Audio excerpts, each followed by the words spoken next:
Islam is a religion that strongly advocates marriage, but how can one find his true other half? Stay with us.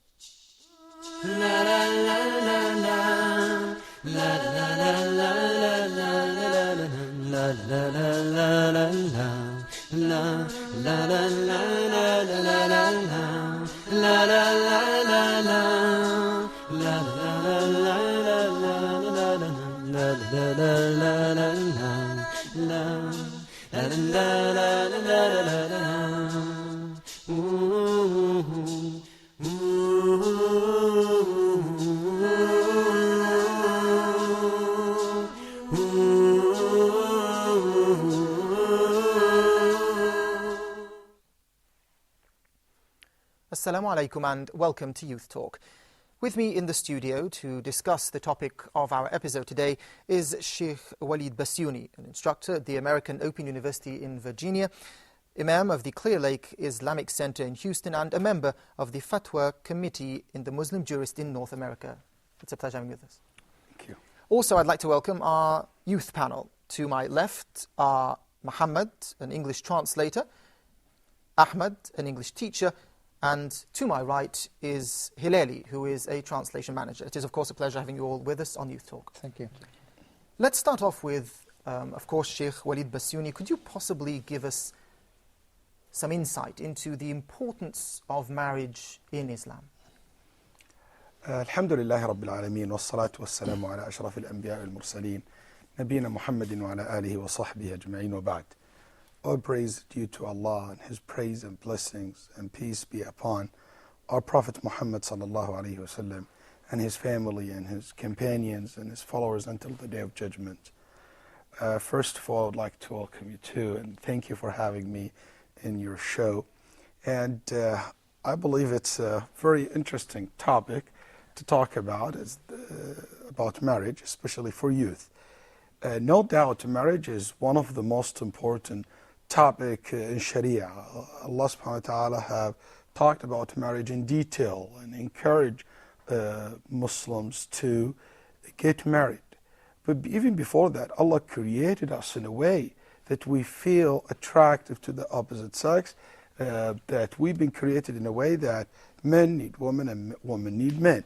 That's why Allah in so many verses in the Quran, Allah subhanahu wa ta'ala said that He have created us from one soul, which is Adam. But always when Allah mentioned this fact, He will add to it, then He created for Adam his spouse. خَلَقَ لَكُم مِّنْ أَنفُسِكُمْ أَزْوَاجًا. Also another verse Allah said that He created for you spouses. And another verse Allah subhanahu wa ta'ala said, يَا أَيُّهَا النَّاسُ اتَّقُوا رَبَّكُمُ الَّذِي خَلَقَكُم مِّن نَفْسٍ وَاحِدَةٍ وَخَلَقَ مِنْهَا زَوْجَهَا. That Allah have created all of you from one soul, which is Adam. And for Adam, Allah created Eve, his spouse.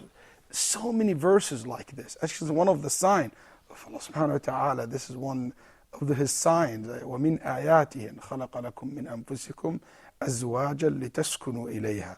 One of the signs that shows His power, His mercy, His kindness, that He created for us spouses that we feel comfort with. The Prophet sallallahu alaihi wasallam and his brothers, all the prophets, Allah subhanahu wa ta'ala described them as men who had spouses.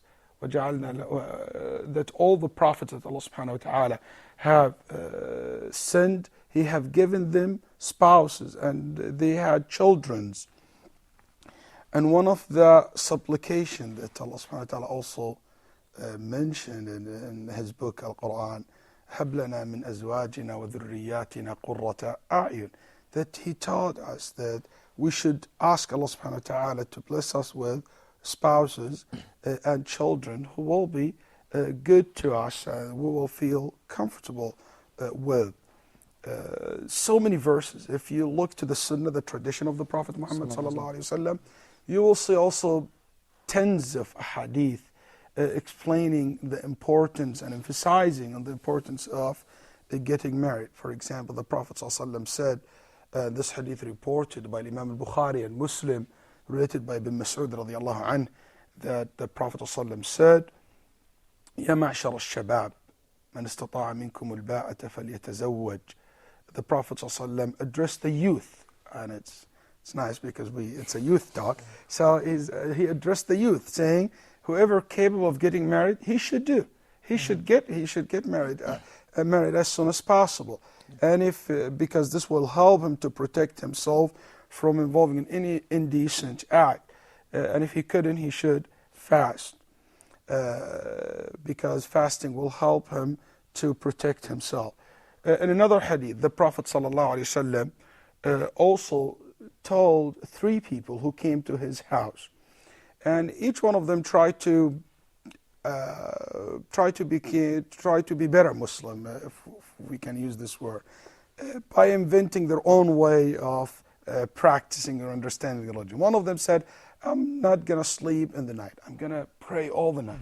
And the other person said, I'm going to fast all the days. And the third one said, I'm not going to get married at all. I will stay single. So the Prophet ﷺ explained to them that this is not the way to worship Allah. And he told them that I'm the one who fear Allah the most. I'm the most righteous one among you. Inni atqakum lillah. Then he said, ﷺ, I am married, and I sleep in the night, and I eat. I don't fast all the days. And whoever will choose other way than my way, he's not among my ummah, not among my followers. It's so important to the extent that you will find Abdullah ibn Mas'ud said, if I only have 1 day left in this dunya, I will get married, because I don't want to meet Allah subhanahu wa ta'ala as a bachelor, as single. That it's not because lost. It's not because he just want to have a woman, radiallahu anhu. No, because he knows that this is part of the religion. And the Prophet Muhammad sallallahu alaihi wasallam said, whoever Allah subhanahu wa ta'ala bless him with a wife, Allah helped him already to complete half of his religion. So it's as if he completed half of his religion. If we were to, yes, I was just about why to is this? go What does this mean? Why Islam, he completed marriage is half of the religion? Why? Yeah, that's a good question, because once somebody told me, so Sheikh, if I marry 2, I complete the whole religion. I said, no, that's not the meaning of the hadith. You know, to be committed to the religion, to be practiced the religion, to be righteous, to be a religious person, you need to do things. To do 2 things, basically. To avoid the sins, not to commit any sins, and to stay away from the sins, and to do what Allah subhanahu wa ta'ala ordered you to do from the obligations. By getting married, actually you protect your chastity, you became you can fulfill actually your natural desire, the lust that Allah created in you, in a halal way. So you're not looking to the haram. And when you do that, basically, half of the problems already gone. So the other half is to worship Allah subhanahu wa ta'ala, to pray and to fast and so on. Because we know the greatest fitna, or the hardest fitna that the Muslim can go through in this life is the fitna of the love or the lust or the sexual lust. It's a very strong lust. It's very strong in any human beings. So if you get married, you'll be able to control it. That's why it's considered like completed half of your religion. If we move over to the other youth with us in the episode, it's about finding your other half. Is that something easy, in Muhammad's opinion? I think it is not. It's not so easy. But if we get back to the, you're single, Muhammad, aren't you? Yeah. Okay, so, yeah. Is it something that's easy for you to actually find your other half? Do you have characteristics that you've put in front of you? And it's going to be easy if we just go back to if we just follow the way of the Prophet ﷺ and follow his instructions concerning marriage. There is a hadith report by the Prophet in which he said, تُنْكَحُ الْمَرْأَةُ لِأَرْبَعٍ. That is, a woman is married for 4 reasons. The one and the most important reason is her being a religious woman. So I think it is very difficult these days to find that kind of... Does society itself place obstacles as well? I mean, not just your own choice that you're looking for certain characteristics. Does society and culture in your society make it difficult? Yeah, it's a little bit difficult. Yeah. Ahmed, are you of the same opinion, or do you have like Okay. a high image for whom you want to one day be married to, but you haven't yet found the person? Okay. Bismillahirrahmanirrahim. First of all, I agree completely with them that the woman one has to choose is the religious one. But where is the religious woman? How can we judge that a woman is religious? There are many aspects for marriage. I don't control the whole process myself. There is the other girl, the other half. There is the society as a whole. There are some traditions that govern all of us in this society. When I search for a woman, first I search for a religious woman, a woman that sticks to the teachings of Islam, that would be a wise, a good wife, so I can trust her with my life and my children, to bring them up in an Islamic way, to make my life, all my life, maybe perfect, I think. To be beside you in your life in general and help you. If one found the religious woman, the truly religious woman, his life will be perfect. Sheikh Waleed, speaking about characteristics of, be it the wife or the husband, let's start with the wife, for example.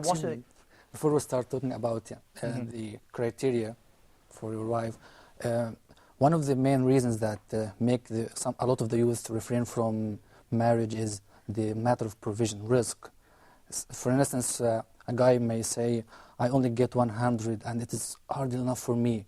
What would make me go and marry a woman and all what I get is 100? Materialistic issues to do so with that marriage. would make them refrain from marriage. What would you say to them? If we were to take that notion, which is a problem within many a society, about the materialistic issues that are put forward for a person, a male, to be able to get married, are these materialistic things which do not last at the end of the day? I mean, are these materialistic things prerequisites for marriage? Are they a must? What are the things that are the main conditions for a person to be able to get married? Yes, I think there is two extremes in this issue. There's people like looking at it in a way which is not practical way. They think, oh, we're just getting married, everything will be perfect, you know. But you know, do you have the capability, the ability to open house? Do you have a capability to take care of your family? Because this part of the capability that you need to have before you ask for this girl, for her hand, before you propose to her, you have to be able to provide for her. But I believe the biggest problem comes from the parents. I think if the girl, she has certain condition, let's say she wants certain condition, and she said, I need certain income, like you have to have that much of salary, or you have to have an apartment or a house, you know, that's going to be her call. But the problem sometimes, most of the cases, not the girl that she wants that much amount of money or income. It's her family. They put that, they have this imagination that they need, okay, he has to be not less than this, he make that much in every year or a month, and he has to have a full furniture apartment and things like that. I think it should be left to the couples themselves to decide, and I really encourage all the parents to give an advice to their children, but in the same time to let them decide what is good enough to start a life, because I think it's different from one country to another, from one time to another. It's irrelevant.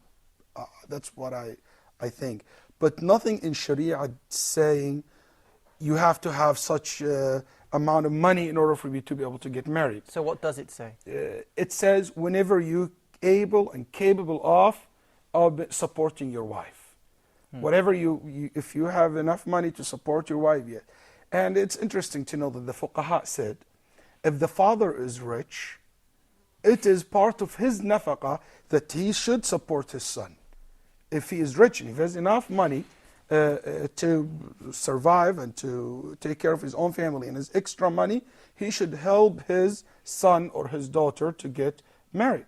That's what the fuqaha rahimullah said. This the Muslim scholar said, and it's kind of like in the Hanabila, they said that in the books of fiqh, they said it's the father's duty to help his son to get married if he can offer that. I think in so many fathers, what they said, I want you to be like me. I struggle all my life. I want you to struggle like I did. Struggle like me. Alhamdulillah, if Allah bless you with money, and Allah subhanahu wa ta'ala give you give you money enough to help your son, why would want him to struggle? So many times they said, I want him to be a man. Okay, he can be a man, but other than this way, you can make him a man in another way. It's not only by struggling against to make an income. Let him work, but help him. I'm not saying take care of everything, but at least give him the helping help that hand. he needs. Yeah. I want to add upon a point that Ahmed noted about, in his opinion, a female has to be a religious female. That's the number one characteristic that he would look for in the person that he wants to marry. Is that the most important thing, or what are the characteristics in your own opinion? Actually, the point Ahmed made based on hadith which reported by Bukhari Muslim, that the Prophet Muhammad ﷺ said, تُنْكَحُ الْمَرْأَةُ لِأَرْبَعٍ. Women usually been asked for marriage for 4 reasons.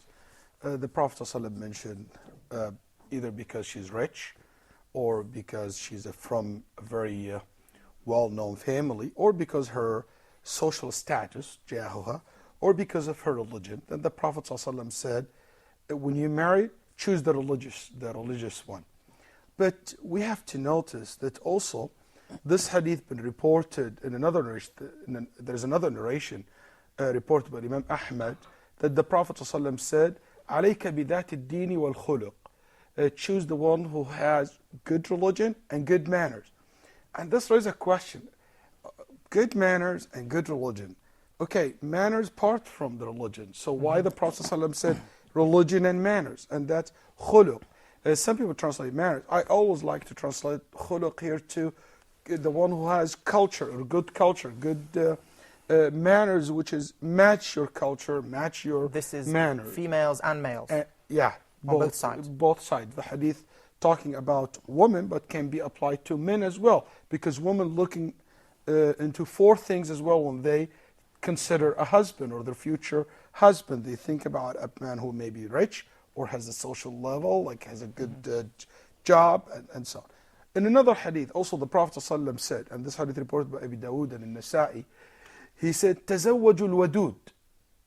Marry the one wadud. Wadud, it's the one which is like nice. She's a loving woman, the person you feel comfortable with. Yeah. So here he didn't say marry the religious one. He said the wadud, the loving one. The loving one. When you look at all these narrations together, you will see that the most important is the religious. That's true. That's very important characteristic, but it's not the only one. That's number 1. 2, the first hadith that Brother Ahmed mentioned, so many people, they misunderstand the hadith. They think that either religious or beautiful or rich or has a job. It cannot be all of them like together. all of them together. Like one brother once told me, Sheikh, but I want to marry a beautiful woman. I said, what's stopping you from doing that? He said, but I have to take a religious one. I said, now she can be beautiful, she can be well-educated woman, she can be rich, whatever you want. But make sure that you choose the religion. She has a good religion as well. Don't only look to the money, don't only look to the wealth, don't look only to the education that she has or he has, but look to the religion. That's why I would like to ask you a question, just to see. If any one of you today, not you because you're already married, Right. okay, if you guys going to propose to a girl, what's the first thing you're going to ask about? Let's say you're going to propose now to a girl. What do you think you're going to ask about what? course, the first thing I'm going to ask about is her religion. Her religion. Yeah. I don't assume. Yeah. If you look into the book of fiqh, the fuqaha, the scholars, the jurists, the Muslim jurists said, whenever you propose to a girl, don't start with the religion. The Muslim scholar said that. Don't ask about the religion. Make the religion the final thing, the last one. Why? Because if you propose to a girl, and you, for example, like to marry a girl who has dark skin. You don't like light skin. You don't like a girl who's had a dark skin.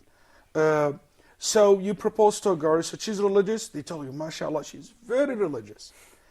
She's a dark skin. They said, no, she's a light skin. You said, no, I don't want her. When you say that, you rejected the religion. Right. You see? Yeah. Okay, she's a religious, but you rejected her because you're looking for a girl who had certain quality, tall, short, whatever you want. The scholar said, start what you like from materialistic description. Either the look, the education, whatever you want. Let's say you want an educated woman, graduated from college, and you said she's graduated from college. You said yes, she is. She has higher education. Okay, if she's religious, the last thing you ask about the religion. They told you no. You said, okay, I back off. If she doesn't practice, if she's not good Muslim, if she had a bad manners, I back off. But if they tell you, yes, she has a good religion, you accept her. So the ulama said you keep the religion to the end. But first ask about what you desire in the woman. That shows you clearly that religion is not the only thing you should So it isn't wrong for a person or a would-be groom to actually look for the materialistic things before turning to whether the person is a religious one or not? No, at all. The Prophet Muhammad sallallahu alaihi wasallam, a girl proposed to him. And the Prophet sallallahu alaihi wasallam looked at her. He didn't like her. He didn't like the way she looked. And he said, and he apologized to her family that he's not interested. And she came, he did not rejected her because her religion or anything, just he didn't like the way she looked. A woman came to the Prophet ﷺ and said, Ya Rasulullah, the man I've been married to, for whatever reason she was married to, maybe before Islam, I'm not sure now how they got married. She said, Ya Rasulullah, I can't look at his face. He's so ugly. That's something natural. The Prophet ﷺ said, just give him his mahar back and that's it. End of the story. So you see, we have to be realistic. You can't just say, I want a religious girl, I want a religious man. Then after a while, you find that this religious girl, religious man, has different culture, has different... You're incompatible. Yeah, basically the marriage will collapse even if they are both very religious. If we were to go now to Muhammad, the guys to my left aren't married, so you're the married person here. Yes. Did you take things like that into consideration, that there has to be compatibility, not only from a religious perspective, but also from a normal, that there's a type of affection, that there are certain characteristics that you would have between you and your wife to help you go on with the difficulties of life? Yeah, before I got married, I've searched a lot, and I ended up with marrying my cousin. So yeah, so I know everything about her religion, her family, what she used to do. I know everything, alhamdulillah. But I have a question for you, Sheikh. You've been talking about a religious woman. So, but what is the definition of a religious woman? What is the description of a religious woman? Is she the one who prays and pays the zakah, etc., etc.? Is she the one who prays at night? Is she the one who wears niqab? Well, before we answer, we'll just take a quick break, and we'll be back to listen to Sheikh Waleed's answer to that question. Okay.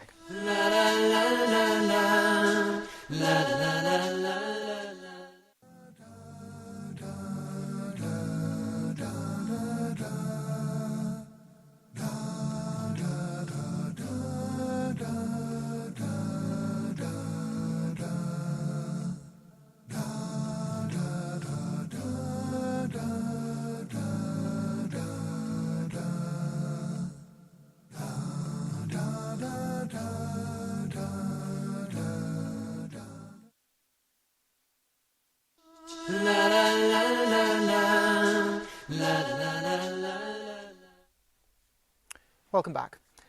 Sheikh Waleed, we were referring to the question that Hilali was telling us about concerning what is exactly, or how can we define a religious woman?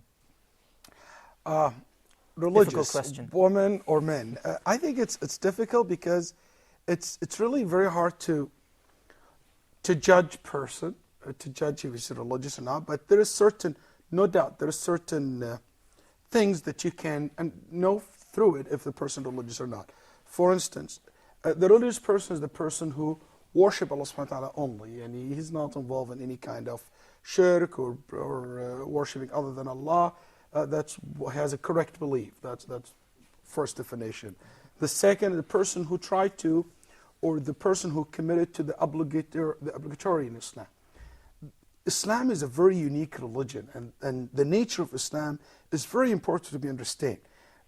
There is nothing at called like, okay, this is from here to here you are like religious, and after this you became super religious. You know, it's not like that.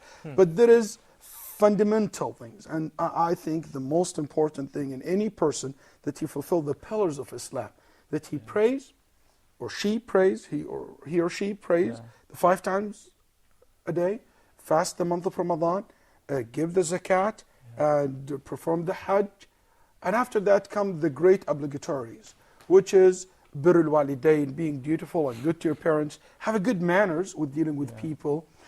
Also, like in a girl, she has haya, modesty, and she has good manners. She practice whatever Allah subhanahu wa ta'ala ordered her to practice. Her appearance also look like a person who follow Allah subhanahu wa ta'ala's commands. On the other hand, he or she avoid the major sins, like not involve in adultery or fornication, or like involved in drugs, things like that. But here there is a very important point when it comes to choosing the religious girl or man. I notice so many brothers, when they look for a wife, they want her to be like a very super religious girl. And he doesn't care about himself. He's really that religious person or not. And I believe it's good in order for her to help you, but sometimes this can be a problem. As much as we became compatible, close to each other, in all aspects, as much as I think the marriage will be more successful. So I'm not lowering the bar, I'm raising the bar. I want you to be better Muslims so you can have a better spouses as well. But I know a friend who used to say, I want a woman who is a hafiz of the Quran, and they have put it as a condition. Is it okay? It depends. If this is the only thing he wants, I think this is not the wise thing to do. And this is one of the problems. Sometimes we think only in one channel, or we look to things from one channel, from one angle. That's not right. I think you should be open-minded, because sometimes there is a hafiz al-Quran, but it doesn't mean that she can be a good wife.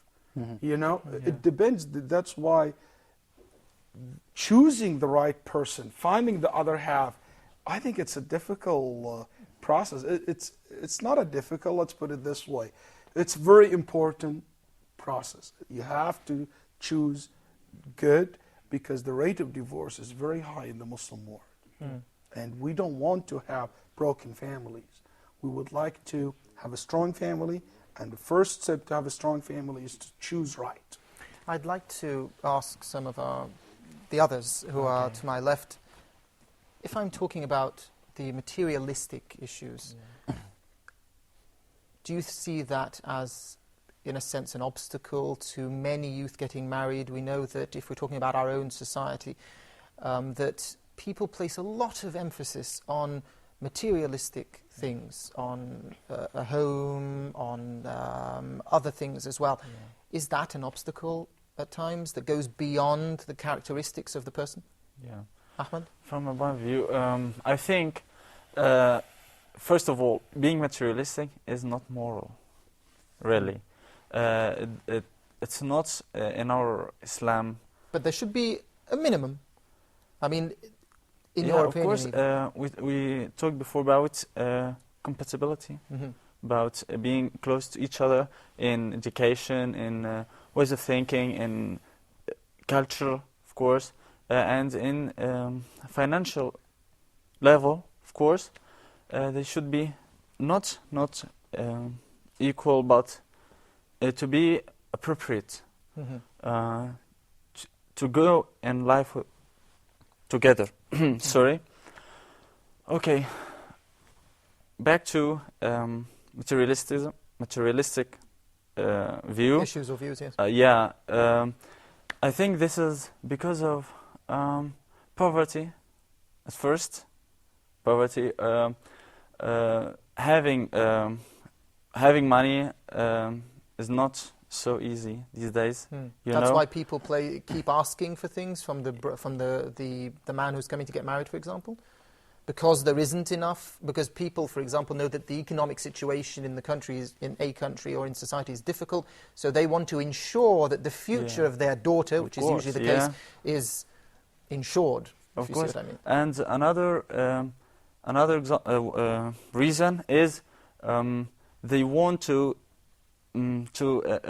make proud of their husband, of their daughter. They want to have wealth, to guarantee a comfortable life for their daughter. They don't want to get a risk, to take a risk, to take someone who has no money, and they want to try and make sure that they've planned everything out, the strategy for the future of their daughter. They want an easy solution for the life. And this, of course, in doing this, they are going against the instructions of the Prophet ﷺ. Muhammad, okay, with that, or on that note, would you then think or say that the reason that many youth are not getting married or are not able to get married is not really because they're not finding compatible people, but because the culture of their society has certain materialistic prerequisites that have to be made before they get married? Yeah, I think that we are living in a materialistic world. Everyone is seeking money. Everyone is wanting. Everyone is looking for. How much are you willing to pay? Yeah. So I think the people should go back to the Sunnah of the Prophet ﷺ. They should consider things from a prophetic point of view. The Prophet ﷺ is reported to have said, إِذَا جَاءَكُم مَّن تَرْضَوْنَ دِينَهُ وَخُلُقَهُ فَزَوْجُوهُ. It's only religion and morality. That what matters. It's not money that matters. It is religion. It is good akhlaq. So I think we are living in a very materialistic world, and this constitutes a big obstacle in the way of young men who are trying to find their other half and to get married in order to live. The Prophet ﷺ said, ثلاث حق على الله عونهن. 3 people Allah promised to support them. And it's all kind of support, financially, emotionally, all kind of support. And one of them, the one who want to get married to protect his chastity, to stay pure, the one who want to get married to please Allah subhanahu wa ta'ala with that. الناكح يريد العفاف. He or she, Allah will support them. So I would like to give that glad tidings to everybody. Not you. Okay. And I have also another hadith where the Prophet ﷺ said, التمسوا الرزق بالنكاح. Seek more provision by marriage. So if you want to need an extra provision, so go for marriage. Is this possible in our society or in Muslim societies at present, that you can look beyond the materialistic issues to the fact that the male or the female, the husband or the wife, are good religious people, have good manners, and that materialistic things come later on or can be sorted out? How can people look beyond that? As Ahmed and Muhammad are just saying now, it's become a very materialistic world. I think the problem is we're not talking about basics. If we're talking about basics, it will be an easy issue. If you can't provide the basics, okay, I understand you delay your marriage. But we're not talking about basics. We talk about he cannot provide a satellite dish in the apartment. A condition. It's a condition. He has to put a TV and DVD player. He has to put this and that. There is so much luxury things and extra things. It's not basics. We deal with it as if it's basics. And I'm not saying imagining that you only have an apartment and you're living in the floor, you sleep in the floor. I know this is also not realistic, but what I'm trying to say is try to make things easy. I think just let the man and the woman who's going to connect to each other plan their life together and let them decide what's the basics for them and what's not basics, what they need to do and what they need now and what they can add to their life in future. But you have to have this trust in Allah subhanahu wa ta'ala. There is nothing in this dunya like guarantee 100%. You know, it's 100%, it's very hard to say it in all issues. You know, if I'm going to business, I can't guarantee that 100%. There is a kind of risk you take, but the difference between believer and non-believer, that the believer, when he take the risk with trust in Allah. With trust in Allah subhanahu wa ta'ala, that Allah will support him, will help him. This is something. And also, I would like to say, the economy or the money is not the only reason for so many people to delay their marriage. I think there is so many other reasons in the society these days. It prevent them from looking forward to get married. Like there's so much desire out there. So many guys say, "What I need to marry for?" But don't you think? Well, there are a couple of things I could ask about that part of the desire. But the families always place these things. You were just mentioning that one should possibly leave the future husband and wife, or the bride and the groom, to actually plan their future, to be there as a family, supportive-wise, in support, but to let them build and plan for their own future. Do families really do that? I mean, the majority of Muslim families, and I say again, the majority of Muslim families place these conditions, 1, 2, 3, 4, 5, 6, 7, even if they know that the male or the male, let's put the weight is on the male, that he is a good person. However, he must have this, this, this, and this. When will we see, or how can we see that the families will let them plan themselves? As many a family in the past did. I mean, most of our families started off much in different situations than we are now. They started off and built themselves up, etc., etc., etc. Why don't they do that with their children? Why do you want to provide everything for your children to be sure that they will live a happy life? Let them build, let them try, let them put the effort. I join you in that. I really believe that this message should come across to all the parents to encourage, to be supportive. But I understand where they're coming from. They come from because they care about their children. They care about the future of their children. They want to secure it. But I believe it has to be somewhere in the middle.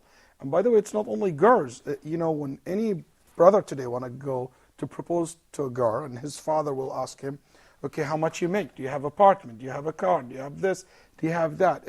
Even for males, it's a problem.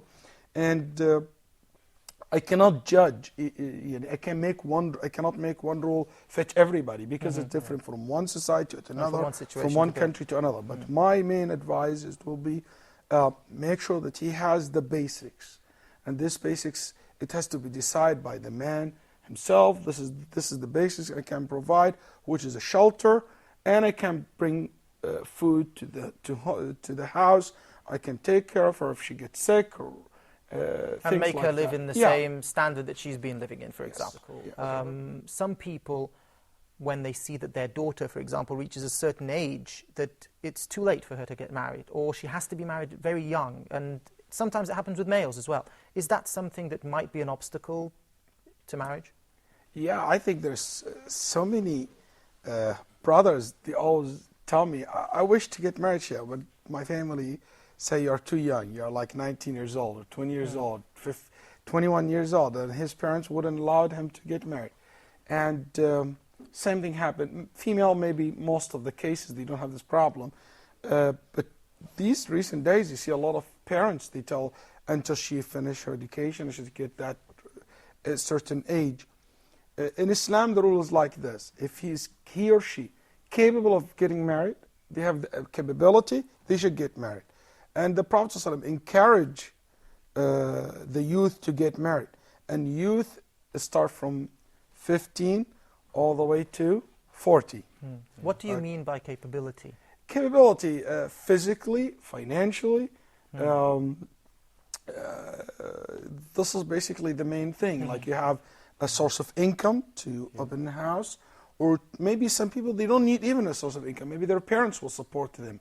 And I know so many parents support their children, and they tell them, go get married, I will help you until you finish your education. I know so many examples like that in different society.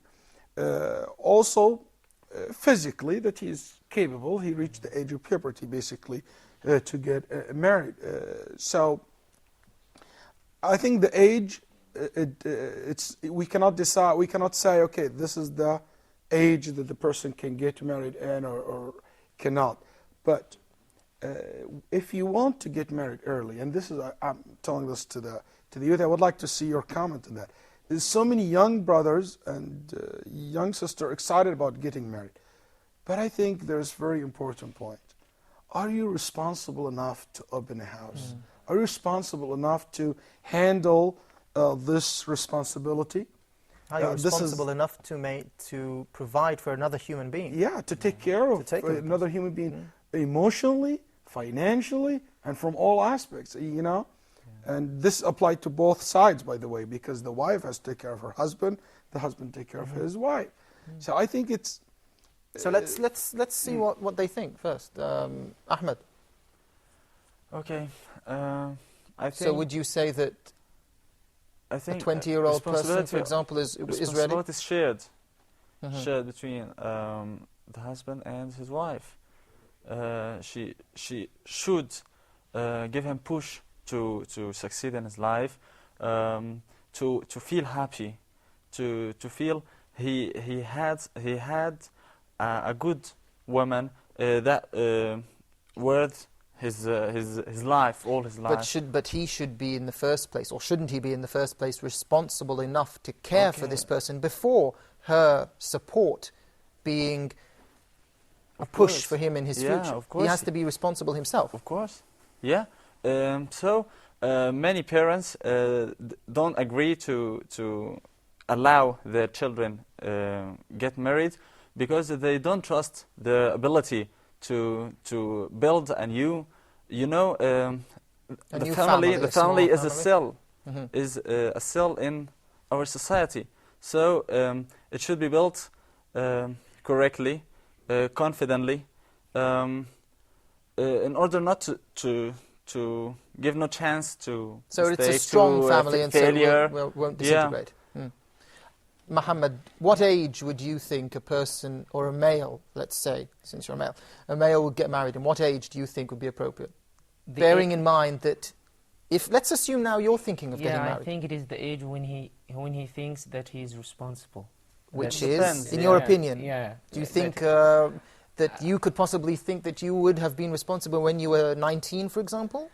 Or have you, or are you more responsible now? No, I think it is, at 19 it is still an early age. I think... 19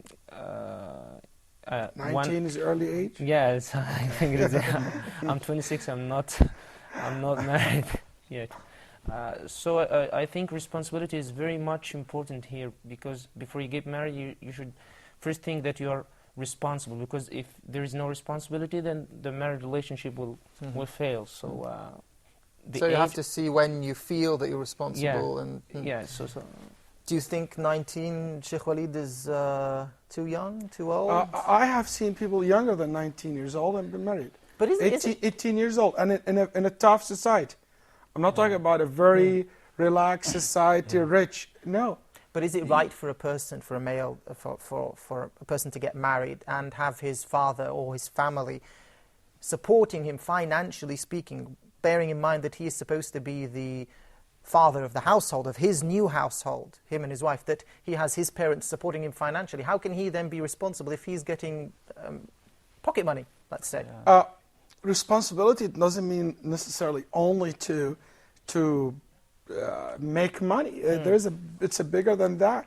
If Allah blessed me with my father to help me, that's one way. But I know more than one person now in my mind with their names. They got married even before 19. I live in the United States. it is something not weird to find a person who's not even Muslim, married in 18, 19 years old, in high school, and he goes and work in McDonald's in the night, and he makes some money, and he study in the morning, and he living with his wife and she's working. I saw this in a non-Muslim society, and I think the biggest problem that we're not ready to accept the concept. I think this is the biggest problem. We're not trying to think out of the box. You know, we just raised this way that the average age to the person to get married in some country, 30s, and some people 20s. But we don't try really to think out of the box. Can I do that? And by the way, if any parent says that my son is not responsible enough to get married, I think this is your fault as a father. It's not his fault as a son. You did not raise him to be responsible. You know, I notice I'm living in the States. I see in the States the kid, when he reached like the 10th, 11th, 12th, 13th grade, he goes and he starts working and earning and making money. His father teaching him to get to be responsible. I'm sorry to say that. So many Muslims think, and I heard this a lot, so many brothers and sisters tell me, oh, they kick their children out because they don't care about them. It's not that. Actually, what I noticed when I lived in the United States, it's not about getting rid of their children. It's about making them responsible for themselves, self-sufficient. And I think this is something good. Some of them might not be good father or good mother, but I'm talking about this concept of making your children responsible instead of the whole summer he's laying down in the bed and sleeping all the day. They try to get opportunities. Make him depend, or make him or her depend on themselves. So I think I cannot judge 19, 20, 30, it depends. But we should not say, okay, 19 is not acceptable at all. No, he can be provider, he can be, alhamdulillah, able to handle his house. It differs from one society to the other. It differs from one society to the other. So I think the answer to your question is in the hadith of the Prophet ﷺ, where he says, يا معشر الشباب من استطاع منكم الباءة فليتزوج. O young people who has the means to do so, let him marry. So the answer is to have the means, whether physically and financially. إلا تفعلوا, if you don't do that, تكن فتنة في السماوات والأرض أو فساد عريض. If you don't do that, there is a great fitna, great fasad, corruption will be in the society if we delay the age of marriage. That's why Umar radiallahu anh used to ask the person if he's married or not. If he said, I'm not married, Umar used to say, إِمَّا أَنَّهُ عَايش عاجز أو فاجر. Either he is not married because there is a legitimate reason for that, a good reason for him not to be married, either he's not capable financially or health-wise, or he did not find the right person, or he's fajr, the person who fulfilling his desire in the wrong way. So at the end, we still have to acknowledge that finding your right half and the right person, your other half and the right person, is a difficult process. It is a difficult.